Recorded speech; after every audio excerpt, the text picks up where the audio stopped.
Are you constantly losing your keys? Or maybe your train of thought mid-sentence? Every sentence. Maybe you're like me and just chalk it up to mom brain. But is mom brain real, or is it just something we tell ourselves to feel better when we forget to actually put laundry detergent in the washing machine to clean our dirty clothes, or find the milk in the pantry? That can't just be me, right? Well, today we're talking with moms and a researcher about the science behind so-called mom brain. So if you find yourself being extra forgetful these days, don't worry. You'll quickly hear you are not alone. This is Newbies. He's gorgeous. It's a girl. Surprise! The whole family's here. So when are you having the next one? It's just poop. Ready for another? Wow, you look really tired. Ready to go back to work? Yellow poop? Seriously? Did you sterilize this? Sex? Now? You've got to be joking. You should sleep when the baby sleeps. She doesn't look anything like you. I thought you already had your baby. I did. Babies don't come with instructions, so there's Newbies, helping new moms and new babies through the first year. Welcome to Newbies. Newbies is your online on-the-go support group guiding new mothers like you through their baby's first year. I'm Natalie Gross, mom to a 3-year-old boy and a girl on the way. We've got a great show today talking about the science of mom brain. Now, if you haven't already, please be sure to visit our website at newmommymedia.com. You can subscribe to our weekly newsletter, which keeps you updated on all the episodes that we release each week. Another great way to stay updated is to hit that subscribe button in whatever podcast app you're listening in right now. And if you're looking for a way to get even more involved with our show, then you can check out our membership club. It's called Mighty Moms. And that's where we chat more about the topics discussed here on our show. And it's also an easy way to learn about our recordings so that you can join us. So let's meet the mamas joining our conversation today. So tell us your name, a little bit about you and your family as we get started. Trisha, do you want to kick us off? For sure. So my name is Trisha Murphy, and I have been married to my husband. We actually just celebrated 11 years, and we have 3 kiddos. Colin, who is our oldest, he is 6. Carter is 4, and then our spunky princess, we like to call her, McKenna. She is 2.5. Oh, Jamie, what about you? Well, I am Jamie Fleury, and we've got 4 kids, 7, 5, 3, 1, and another one on the way. Oh, congratulations. Lydia. Hey, yes, I am Lydia Eldridge. My husband and I have been married for, going on 13 years. And we have 6 kids. We literally just had our 6th one. He's Congratulations. Thank you. He is 3.5 months old, 4 months old. Oh my gosh. I don't Is it mom brain? You can't remember? It's tricky because he was a preemie. And so it's like I've got 2 dates going on in my head. And so I guess like technically gestationally, he's like not even, he's like maybe a month old. So anyway, our oldest will be 12 soon. And then we have a 9, 8, 7 year olds. So yes, like they were all back to back. And then we have a 3-year-old and then obviously our baby. Oh, wonderful. Well, thank you all so much for being here today. And of course, we're talking about mom brain. So let's have sort of an icebreaker. I want to hear your best mom brain stories. Give us your best one before we take a quick break. Whoever wants to jump in can go first. Okay, so this is Lydia. So I was thinking about this the other day and I just started laughing so hard because I swear this is the best one. One morning, I woke up before the kids and I was like, I can't find my phone. And I thought I had dropped it under the bed and or something. And I was, looking for it. And my husband was already gone for work. And I'm frantically looking for it. I'm trying to not wake the kids. So I'm, trying to keep lights off and using a flashlight. And I'm like, I cannot find this. And I'm, trying to go through my head of, okay, where did I have it last? I was like, well, I had it on the bed and, and I'm just going through everywhere it could be, probably spent about an hour looking for it. And then finally I decided to text my husband and told him, I can't find my phone. Can you please call it? Oh, no. And his reply was ... And in that moment, I was like, Oh my goodness. I spent the last hour looking for my phone with my phone in my hand. I was using the flashlights on my phone to look for my phone. So I have definitely done that before. so needless to say, my husband and I had a good laugh about that. That's hilarious. Trisha, what about you? Okay, so ironically, mine is kind of related to a phone also, but it wasn't mine. So my husband and I are very consistent. We worked out 6 days a week. Like even when I was pregnant, that's what we did. And so I just happened to have gotten a new pair of workout shoes. And I don't remember why. I had the box with me and my old shoes with me. Honestly, I don't remember why. I was probably like 5 months pregnant with my second at this point. So my first son would have been 20-ish months around there. If I can try to do the math. Yeah, actually, it's pretty spot on. And so, yeah, 20 months and then 5 months pregnant. And so I got home, had my old gym shoes, and then my new gym shoes I was wearing. And then I had the box, and I set them on the counter. And my husband was in the living room, and he was like, "Hey, Trisha, my phone is on the charger in the kitchen. Do you mind just bringing me my phone?" Sure, not a problem. Grabbed what I thought was his phone and brought it over. And I remember just standing in front of him, holding out what I thought was his phone, and he's just looking at me. And I finally realized I was handing him my old dirty gym shoes.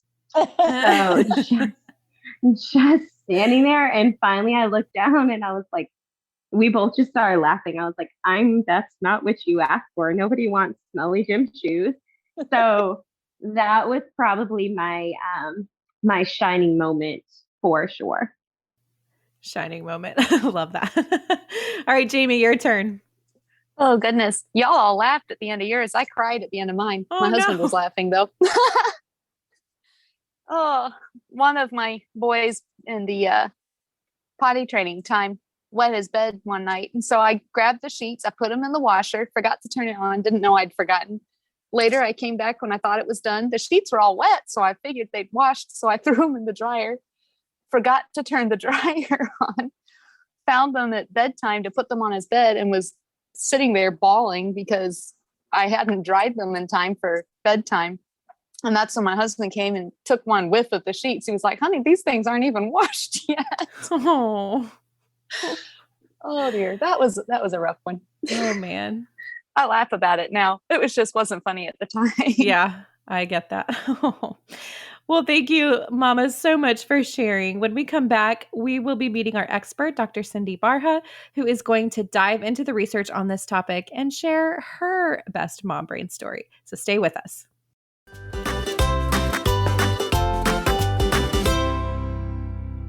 Today on Newbies, we are talking about mom brain and the science behind it. Is it a real thing? Well, our expert guest today is Dr. Cindy Barha, a behavioral neuroscientist who received her PhD from the University of British Columbia. Currently, she is a postdoctoral fellow funded by the Alzheimer's Association and Brain Canada, and her research focuses on understanding how different pharmacological and lifestyle interventions can promote women's brain health and how previous pregnancies and hormones can alter the effectiveness of these interventions later in life. And in addition to being a scientist, Cindy is also a mom to two rambunctious boys, ages 3 and 1. So Cindy, thank you so much for joining us and welcome to Newbies. Thank you for having me. So simply put, how does pregnancy and having a baby change our brains for better and for worse? Well, that's a great question, especially after listening to all those stories. So we do know from years of research that our brains really do change during pregnancy. And so I'd say one of the earliest things that researchers found was that overall, our brain shrinks by about 4% during pregnancy. So in a more recent study in 2017 by a group in the Netherlands, led by Elseline Hakazima, looked at where actually in the brain that this shrinkage was happening. And so what they did was they put women into a big scanner called an MRI that takes pictures of our brains. And they did this before a group of women were pregnant, right after they delivered, and then about 2 years later. And what they found was that pregnancy actually shrunk the brain's gray matter. So that's that sort of pinkish gray tissue that has all those brain cells in it. And the specific areas of the brain that actually shrunk the most play really important roles in processing and responding to social cues or social signals, which we call social cognition. And we know that social cognition is really important for caregiving behaviors. So in that study, they found that this shrinkage was seen still 2 years postpartum. And a newer study by that same group showed that this was still apparent 6 years after delivery. So I know this sounds bad. Shrinkage in the brain obviously doesn't sound like a good thing. But researchers actually think this is because it's showing the fine tuning sort of the connections between the brain cells. And it's making that mom brain more sensitive to their baby and better able to sort of cope with all that other stuff that comes with being a new parent. Things like stress and trying to figure out what that nonverbal baby actually wants. So I would say, in other words, it's kind of getting rid of all that extra stuff that isn't needed in your brain in order to make a better and sort of more efficient parental brain. That is so cool. I love knowing that. Yeah. So this forgetfulness, right, that we often refer to as mom brain, it's not just us being overtired. Is it hormonal then, or, kind of how can we understand that? Well, okay, so I'm an endocrinologist by training. So of course, I think everything is hormonal. Like I think hormones are involved in everything, but it Sure. changes in other things like lifestyle are also possible. So, depending on which hormone you're looking at, they do increase 2 to 1,000 times normal levels during pregnancy. So for example, estradiol and progesterone, which are, normally in our bodies, increase by about 30 to 70 fold in comparison to, the non-pregnant levels. And there's another hormone called cortisol, which you may have heard of. It's what we call the stress hormone. It increases by about 2 to 4 times compared to non-pregnant levels by your third trimester. So right now, we don't know which of these hormones is actually involved in these effects that we're seeing in the brain. Of course, we need more research. But, I would say there's other possible reasons for the changes in the brain because of pregnancy, such as you said, like disruptions in sleep, declines in exercise. Even the sex of the fetus that's being carried could have an effect. So Neil Watson here at Simon Fraser University found that if you were carrying a boy, that was associated with better memory than if you were carrying a girl. Oh, interesting. Yeah. I thought that's one of those findings that you're kind of sticks with you for a long time. Well, I'm pregnant with a girl, so that explains a lot. There you go. And just imagine if it was a boy. Yeah. Well, does mom brain, or this feeling that we call mom brain that really starts in pregnancy brain, does it ever really go away? And if so, when? Well, I would say to me, that's the $1 million question. So in that study that I talked about from 2017 from the Netherlands, there was another part of the brain called the hippocampus, which we know is vital for memory. And what they saw was that right after pregnancy, the hippocampus also shrunk in volume, just like the other parts of the brain. But what's really cool is that by 2 years after delivery, when they looked back at those moms' brains, the hippocampal volume had rebounded. It wasn't quite at pre-pregnancy levels, but it had gotten better. It had gotten bigger again. And we know in some rodent studies, so looking at rats, that once those pups are weaned, so once their babies are weaned and they no longer need to be fed by the mom, and in rats that weaning actually means that the pups don't live with their moms anymore, those moms actually do even better on learning and memory tests than they would have done before they had babies. So another thing I would say about when these changes go away is thinking about what happens decades after your last pregnancy. So this is research that's, really in its early stages, but myself and others have started to see that the maternal brain, so the mom brain, decades after it had last been pregnant, seems to show less signs of aging. And actually, they can do better on tests of learning and memory in older age than any of their counterparts that had never given birth. So it's not a straightforward answer. There's lots of different factors, like, the number of pregnancies seems to make a difference. Things like your last age of pregnancy, what type of, what are you talking about, memory versus other types of thinking. So yeah, I think I can't give you a straight answer, but it seems that it lasts for a long time, but it might be a good thing. Yeah. So before we take another quick break, do you have any funny mom brain stories of your own that you want to share? I can't remember any. No, just kidding. My husband actually loves to tell this time when I was pregnant with our first child. And I was asking him to, I think, load the washing machine, but I couldn't remember the word for washing machine. Instead, I ended up yelling at him and saying, "The dishwasher for undies, get the stuff in there." I was very specific. Apparently undies is what dishwashers are for. I love that. Awesome. You guys are all making me feel so much better about my mom brain. I typically just like will lose my thought in the middle of a sentence as I just did. So anyway, we are going to take another quick break. And when we come back, we will keep hearing from all of our wonderful guests today. So stay tuned.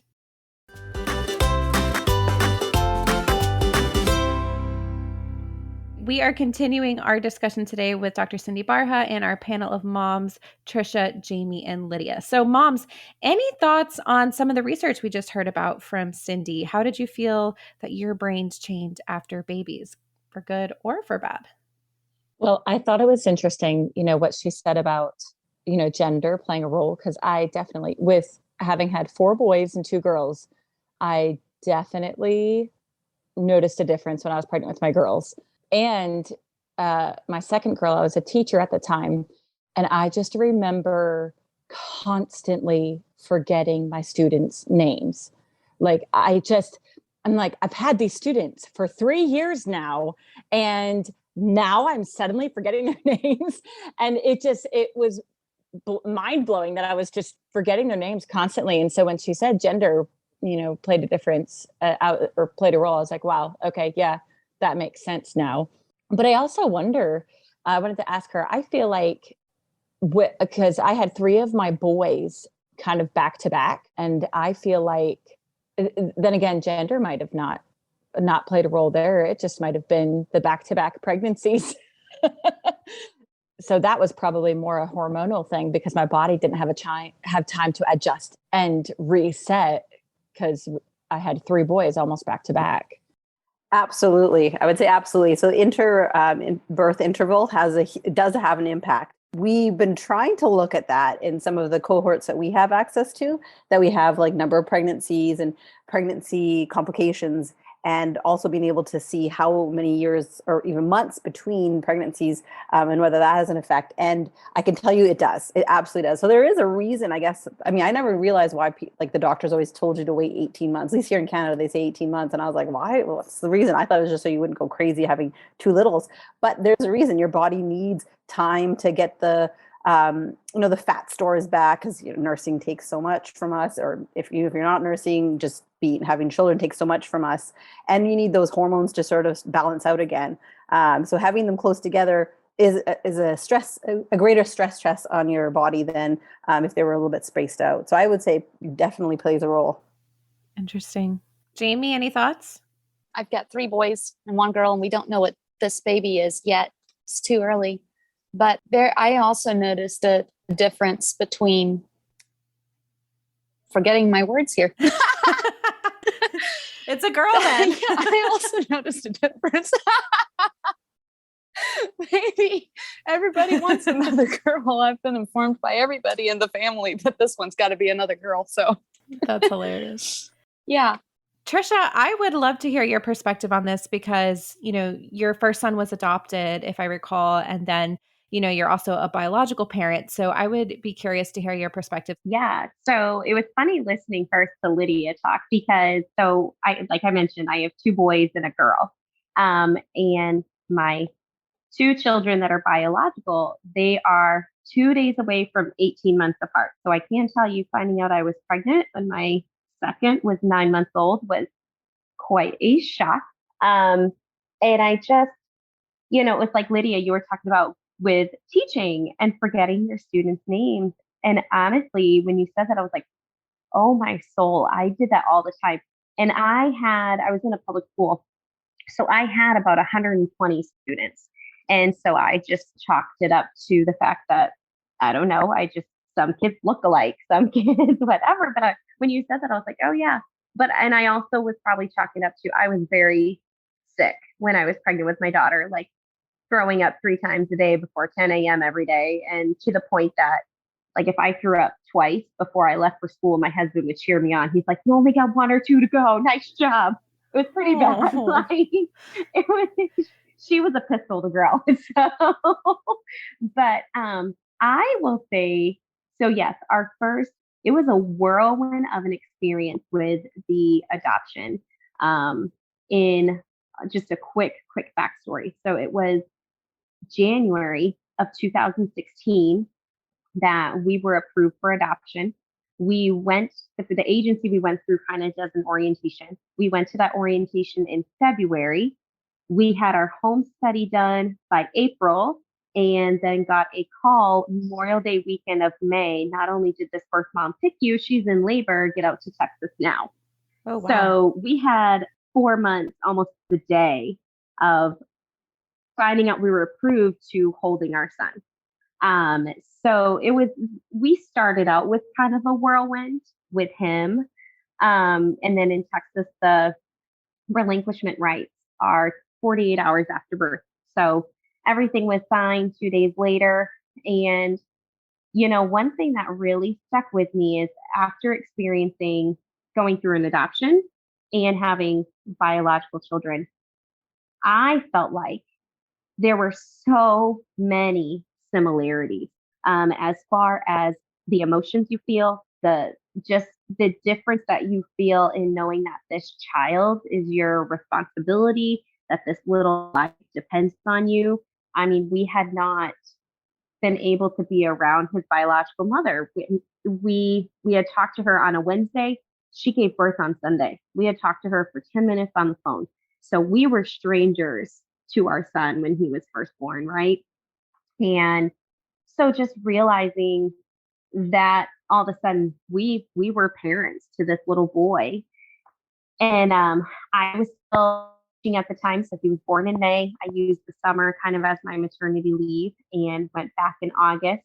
And I just remember with teaching, I remember looking at my husband on like, I can't do what I used to do. I was like, I don't feel organized enough. I feel like I'm letting my students down. Like I was really, really questioning myself as an educator, just thinking on like, just looking back, I'm like, oh my goodness. Part of that was just, you know, there's this little life that's dependent on you. So I still definitely, obviously not during a pregnancy period with him, but I felt like post, you're still going through.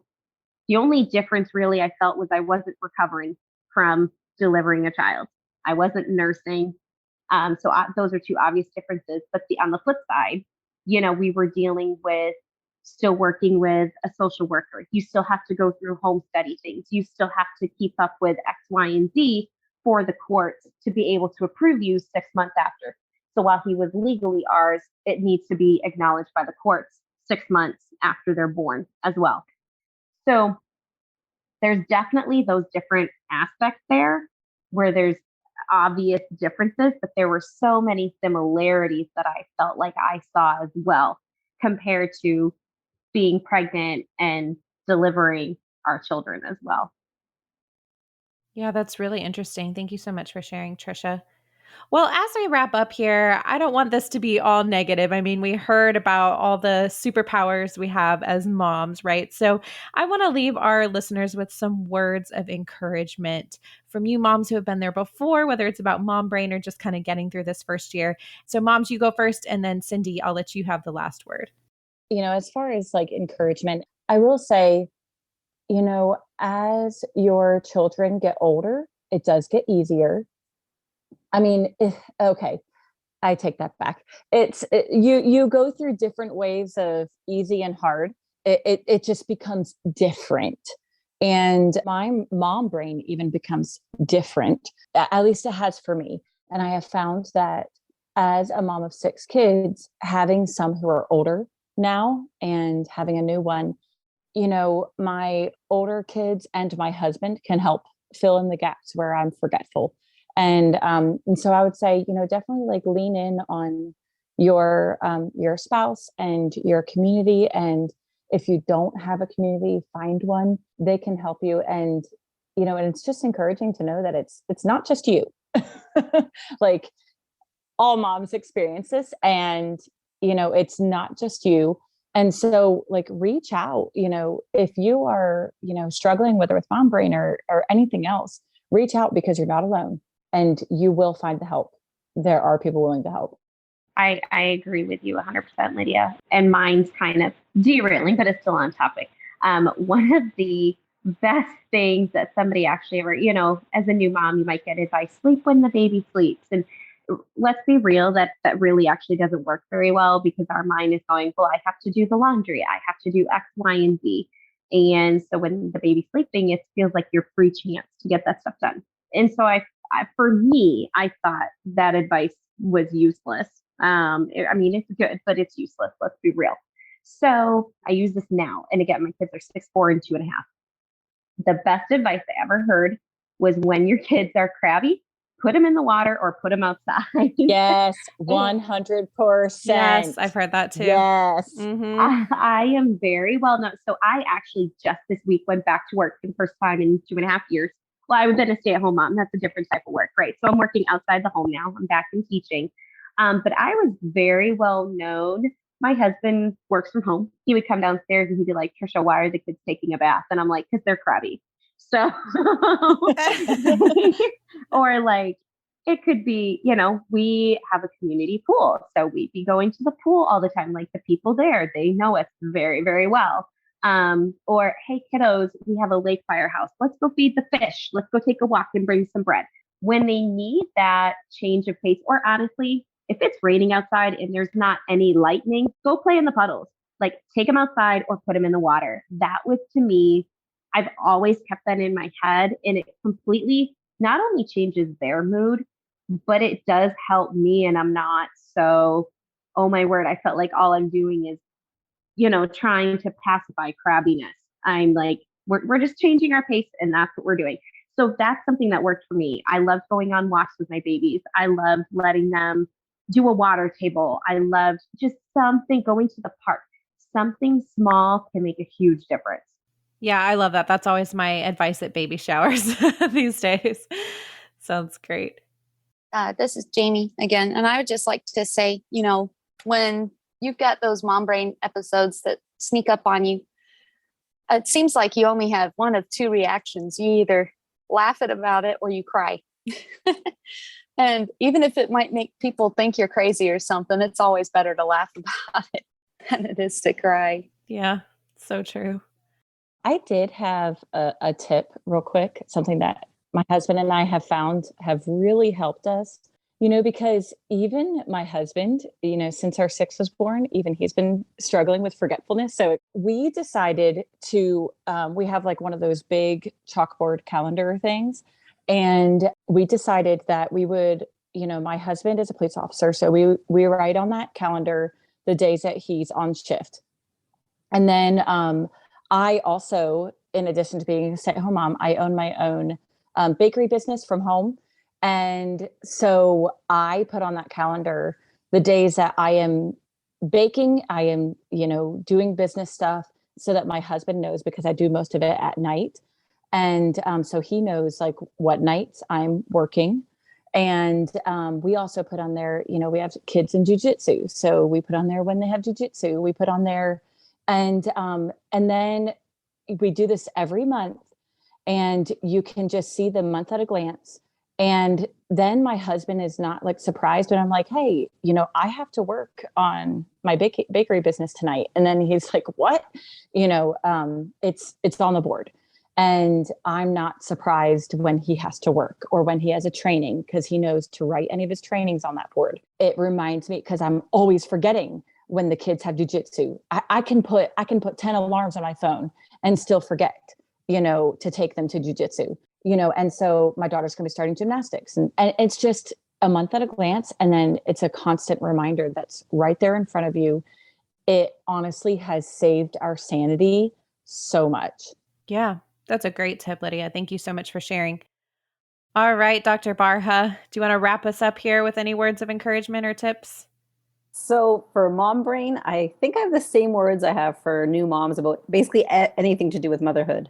This too shall pass. Yes. So just like every sleep regression ends, every tooth eventually erupts, every tantrum does, end. Just like all those, the forgetfulness and the fog of mom brain also passes. And in its place is your new, sort of fine-tuned brain that's perfectly created to respond to and take care of that new baby. This too shall pass. Yeah, that is such a perfect note to end on. Thank you so much. Thank you so much to you, Dr. Barha, and to you moms, Trisha, Jamie, and Lydia, who joined us for this episode on Mom Brain today. Listeners, be sure to check out newmommymedia.com, where we have all of our podcast episodes, plus videos and more.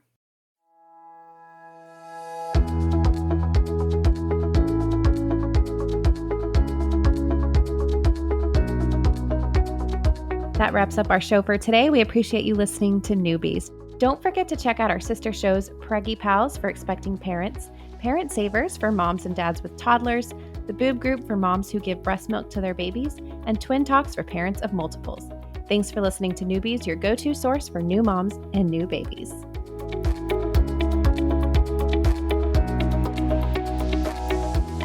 This has been a New Mommy Media production.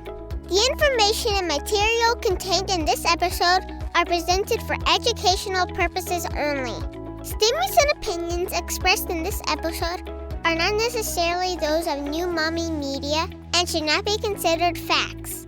While such information and materials are believed to be accurate, it is not intended to replace or substitute for professional medical advice or care, and should not be used for diagnosing or treating healthcare problem or disease or prescribing any medication. If you have questions or concerns regarding your physical or mental health or the health of your baby, please seek assistance from a qualified healthcare provider.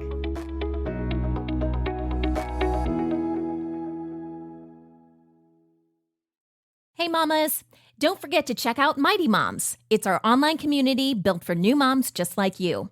Not only can you connect with other moms, but you can also join us backstage for special mom-only online events. And you'll also be notified when we're recording so you can join us as a special guest.